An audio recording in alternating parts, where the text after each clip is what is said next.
एक छोटे से गांव में हरिशंकर नाम का एक किसान रहता था जो साधारण जीवन जीता था, लेकिन समय की कीमत बहुत अच्छी तरह समझता था। उसके लिए हर दिन सूरज के साथ शुरू होता और सूरज ढलने से पहले ही वह अपने काम पूरे कर लेता। हरिशंकर मानता था कि खेत की तरह ही जीवन में भी अगर सही समय पर मेहनत न की जाए तो बाद में सिर्फ पछतावा हाथ लगता है। वह अक्सर अपने बेटे नीरज को समझाता था कि समय सबसे ईमानदार चीज है जो न कभी रुकता है और न किसी का इंतजार करता है। लेकिन नीरज इन बातों को गंभीरता से नहीं लेता था। उसे लगता था कि अभी पूरी जिंदगी पड़ी है और हर काम बाद में भी किया जा सकता है।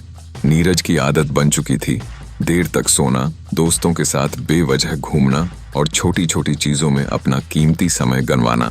जब हरिशंकर सुबह उसे खेत चलने के लिए उठाता तो नीरज टाल मटोल कर देता और कहता कि थोड़ी देर बाद आ जाएगा। हरिशंकर मन ही मन चिंतित होता, लेकिन उम्मीद करता कि एक दिन उसका बेटा खुद समय की सच्चाई समझेगा।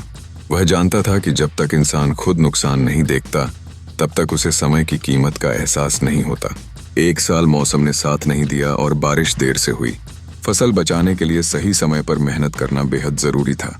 हरिशंकर ने नीरज से मदद मांगी, लेकिन नीरज ने फिर वही लापरवाही दिखाई और जरूरी कामों को टालता रहा। उसी दौरान खेत में ज्यादा मेहनत करने की वजह से हरिशंकर बीमार पड़ गया और कई दिनों तक बिस्तर से उठ नहीं पाया। अब खेत और घर दोनों की जिम्मेदारी नीरज पर आ गई, लेकिन समय की आदत न होने के कारण वह कामों को ठीक से संभाल नहीं पाया। नीरज ने सोचा कि धीरे धीरे सब ठीक हो जाएगा, लेकिन वक्त किसी का इंतजार नहीं करता। सिंचाई समय पर नहीं हुई, फसल की देखभाल नहीं हो पाई और मेहनत की फसल आंखों के सामने सूखने लगी। जब नीरज को अपने नुकसान का एहसास हुआ तब तक बहुत देर हो चुकी थी। उस दिन वह खेत में खड़ा सूखे पौधों को देख रहा था और पहली बार उसे अपने पिता की हर बात याद आ रही थी। उसे समझ आ गया कि समय को टालना असल में खुद के भविष्य को नुकसान पहुंचाना है। नीरज की आंखों में पछतावे के आंसू थे और दिल में एक मजबूत संकल्प। उसने उसी दिन तय कर लिया कि अब वह समय को हल्के में नहीं लेगा। अगले दिन से उसकी दिनचर्या बदल गई। वह सुबह जल्दी उठने लगा, हर काम समय पर करने लगा और पूरे मन से अपने पिता का हाथ बंटाने लगा।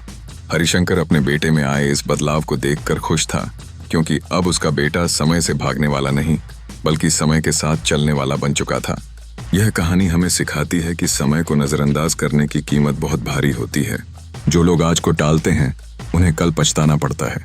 अगर जीवन में आगे बढ़ना है तो समय का सम्मान करना सीखना होगा, क्योंकि जो समय की कद्र करता है वही जीवन की असली सफलता हासिल करता है।